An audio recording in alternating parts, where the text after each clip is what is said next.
भगवत भाव की समाप्ति। संसार में ये नियम है कि जो मनुष्य जितना बोझ ले जा सकता है, समझदार लोग उसके ऊपर उतना ही बोझ लादते हैं। यदि कोई अज्ञानवश किसी के ऊपर उसकी शक्ति से अधिक बोझ लाद दे, तो या तो वह उस बोझ को बीच में ही गिरा देगा या उससे मूर्छित होकर स्वयं ही भूमि पर गिर पड़ेगा। इसी प्रकार भगवान अपने संपूर्ण तेज अथवा प्रेम को कहीं प्रकट नहीं करते। जहां जैसा अधिकारी देखते हैं, वहां वैसा ही अपना रूप बना लेते हैं। भगवान के तेज की तो बात ही दूसरी है। मनुष्यों में भी जो सदाचारी, तपस्वी, कर्मनिष्ठ, संयमी, सच्चरित्र तथा तेजस्वी पुरुष होते हैं, उनके सामने भी क्षुद्र प्रकृति के असंयमी और इंद्रिय लोलुप पुरुष अधिक देर तक बैठकर बातें नहीं कर सकते। उनके तेज के सम्मुख उन्हें अधिक देर ठहरना असह्य हो जाता है। किसी विशेष कारणवश उन्हें वहां ठहरना भी पड़े तो वह समय भार सा मालूम पड़ता है। इसलिए भगवान के असली तेज के दर्शन तो मायाबद्ध जीव को इस पांच भौतिक शरीर से हो ही नहीं सकते। उन्हें भगवान के माया विशिष्ट तेज के ही दर्शन होते हैं। तभी तो भगवान ने अर्जुन को विश्व रूप दिखाने पर भी पीछे से संकेत कर दिया था कि यह जो रूप तुझे दिखाया था, यह भी एक प्रकार से माइक ही है। मायाबद्ध जीव को शुद्ध स्वरूप के दर्शन हो ही कैसे सकते हैं। इतने पर भी उसके पूर्ण तेज को अधिक देर सहन करने की देवताओं तक भी शक्ति नहीं, फिर मनुष्यों की तो बात ही क्या है। भक्त के हृदय में एक प्रकार की अपूर्व ज्योति निरंतर जलती रहती है, किंतु प्रत्यक्ष रूप से उन्हें भी अधिक काल तक भगवान का तेजो में स्वरूप असह्य हो जाता है। हाँ, मधुर भाव से तो वे निरंतर अपने प्रियतम के साथ क्रीड़ा करते ही रहते हैं। वह भाव दूसरा है, उसमें तेज, ऐश्वर्य तथा महत्ता का अभाव होता है। उसके बिना तो भक्त जी ही नहीं सकते। वह मधुर भाव ही भक्तों का सर्वस्व है। उच्च भक्त तो ऐश्वर्य अथवा तेजोमय रूप के दर्शनों की इच्छा ही नहीं करते। भगवत इच्छा से कभी स्वतः ही हो जाए तो यह बात दूसरी है। प्रभु के भगवत भाव में पूरे 7 प्रहर बीत गए। दिन गया, रात्रि का भी अंत होने को आया, किंतु प्रभु के तेज अथवा ऐश्वर्य में किसी भी प्रकार का परिवर्तन दिखाई नहीं देता। भक्त ज्यों के त्यों बैठे थे, ना तो कोई कहीं अन्यत्र भोजन करने गया और ना कोई पैर फैलाकर सोया। चारों ओर से प्रभु को घेरे हुए बैठे ही रहे। रात्रि के अंत होने पर प्रभात का समय हो गया। अद्वैताचार्य ने देखा सभी भक्त घबराए से हुए हैं। वे अब अधिक देर तक प्रभु के अलौकिक तेज को सहन नहीं कर सकते। अतः उन्होंने श्रीवास पंडित के कान में कहा, हम साधारण संसारी लोग प्रभु के इस असह्य तेज को और अधिक देर तक सहन करने में असमर्थ हैं। अतः कोई ऐसा उपाय करना चाहिए जिससे प्रभु के इस भाव का शमन हो जाए। श्रीवास पंडित को अद्वैताचार्य की सम्मति बहुत ही युक्ति युक्त प्रतीत हुई।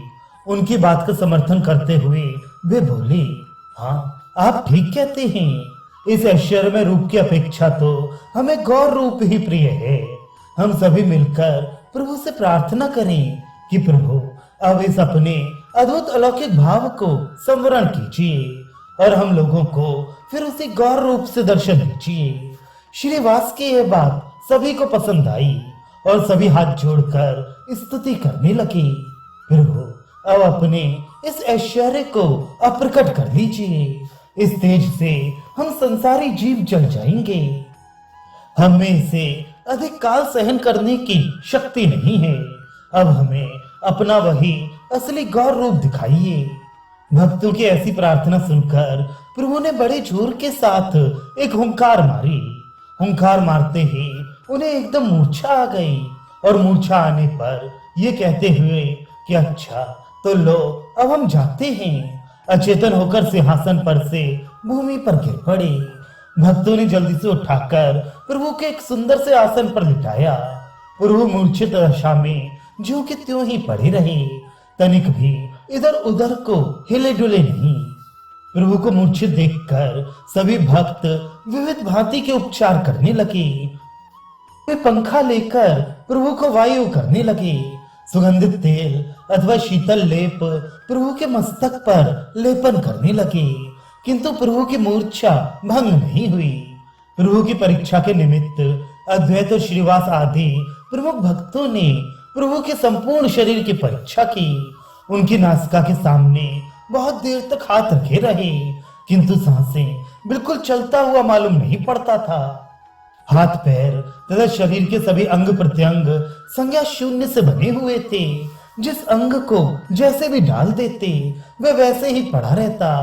किसी प्रकार की चैतन्य पने की चेष्टा किसी भी अंग से प्रतीत नहीं होती थी।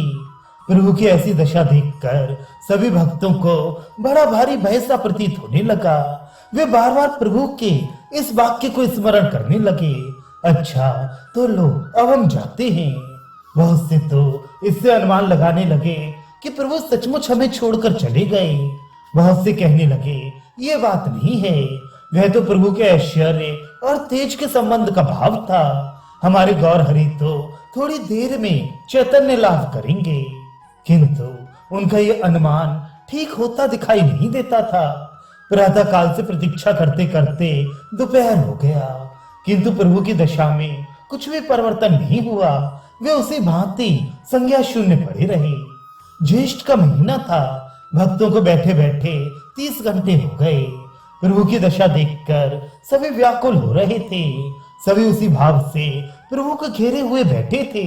ना कोई शौच स्नान को गया और ना किसी को भूख प्यास की सुध रही। सभी प्रभु के भाव में अधीर हुए चुपचाप बैठे थे। बहुतों ने तो निश्चय कर लिया था कि यदि प्रभु को चेतना लाभ ना हुई तो हम भी यहाँ बिना खाए पिए प्राण त्याग देंगे। इसी उद्देश्य से वे बिना रोए पीटे धैर्य के साथ प्रभु के चारों ओर बैठे थे। कल प्रातः काल श्रीवास पंडित के घर के किवाड़ जो बंद किए गए थे वे ज्यों के त्यों बंद ही थे। प्रातः काल कोई भी कहीं निकलकर बाहर नहीं गया। इस घटना की सूचना शची माता को भी देना उचित नहीं समझा गया, क्योंकि वहां तो प्रायः सबके सब अपने अपने प्राणों की बाजी लगाए हुए बैठे थे। इसी बीच एक भक्त ने कहा, अनेकों बार जब प्रभु मूर्छित हुए हैं तो संकीर्तन की सुमधुर धुनी सुनकर ही सचेत हुए हैं। क्यों नहीं प्रभु को चैतन्यता लाभ कराने के निमित्त संकीर्तन किया जाए। ये बात सभी को पसंद आई और सभी चारों ओर से प्रभु को घेर कर संकीर्तन करने लगे। सभी भक्त अपनी कोमल कंठों से करुणा मिश्रित स्वर में ताल स्वर के साथ वाद्य बजाकर हरे राम राम राम हरे हरे, हरे कृष्ण कृष्ण कृष्ण हरे हरे इस महामंत्र का संकीर्तन करने लगे। संकीर्तन की नवजीवन संचारी प्राणों से वे प्यारी धुनी को सुनकर प्रभु के शरीर में रोमांच से होने लगे। सभी को प्रभु का शरीर पुलकित सा प्रतीत होने लगा। अब तो भक्तों के आनंद की सीमा न रही। वे नाम संकीर्तन छोड़कर प्रेम में विह्वल हुए बस संकीर्तन करने लगे। प्रभु के शरीर की पुनः परीक्षा करने के निमित्त अद्वैताचार्य ने उनकी नासिका पर अपना हाथ रखा। उन्हें श्वासों का गमन आगमन प्रत्यक्ष प्रतीत होने लगा। इतने में ही प्रभु ने एक जोर की हुंकार मारी। हुंकार सुनते ही भक्तों की मंडली में आनंद की बाढ़ सी आ गई। वे उन्मत्त भाव से जोरों की जय ध्वनि करने लगे। आकाश व्यापी तुरमुल ध्वनि के कारण दिशाएं गूंजने लगी। भक्तों के पदाघात से पृथ्वी हिलने लगी। वायु स्थिर से प्रतीत होने लगी। चारों ओर प्रसन्नता ही प्रसन्नता छा गई। प्रेम में उन्मत्त होकर कोई नृत्य करने लगा।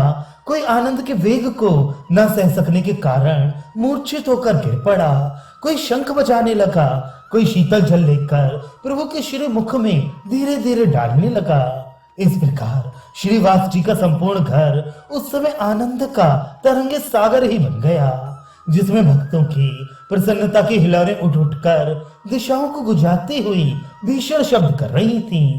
थोड़ी ही देर के अनंतर प्रभु आंखें मलते हुए निंद्रा से जागे हुए मनुष्य की भांति उठे और अपने चारों ओर भक्तों को एकत्रित और बहुत सी अभिषेक की सामग्रियों को पड़ी हुई देखकर आश्चर्य के साथ पूछने लगे, है ये क्या है? हम कहाँ आ गए? आप सब लोग यहाँ क्यों एकत्रित हैं? आप सब लोग इस विचित्र भाव से यहाँ क्यों बैठे हुए हैं? प्रभु के इन प्रश्नों को सुनकर भक्त एक दूसरे की ओर देखकर मुस्कुराने लगे। प्रभु के इन प्रश्नों का किसी ने भी कुछ उत्तर नहीं दिया। इस पर प्रभु ने श्रीवास पंडित को संबोधन करके पूछा, पंडित जी बताइए ना, असली बात क्या है? हमसे कोई चंचलता तो नहीं हो गई? अचेतन अवस्था में हमसे कोई अपराध तो नहीं बन गया? मामला क्या है? ठीक ठीक बताते क्यों नहीं?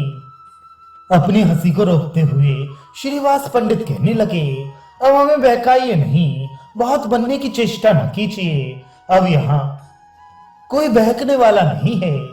प्रभु ने दुगना आश्चर्य प्रकट करते हुए कहा, कैसा बहकाना? बताते क्यों नहीं? बात क्या है? इस पर बात को टालते हुए श्रीवास जी ने कहा, कुछ नहीं, आप संकीर्तन में अचेत हो गए थे, इसलिए आपको चैतन्य लाभ कराने के निमित्त सभी भक्त मिलकर कीर्तन कर रहे थे। इस बात को सुनकर कुछ लज्जित होते हुए प्रभु ने कहा, अच्छा तो ठीक है, आप लोगों को हमारे कारण बड़ा कष्ट हुआ, आप सभी लोग हमें क्षमा करें, बहुत समय बीत गया, अब चलकर स्नान संध्या वंदन करना चाहिए। मालूम होता है अभी प्रातःकालीन संध्या भी नहीं हुई। यह सुनकर सभी भक्त स्नान संध्या के निमित्त गंगा जी की ओर चले गए।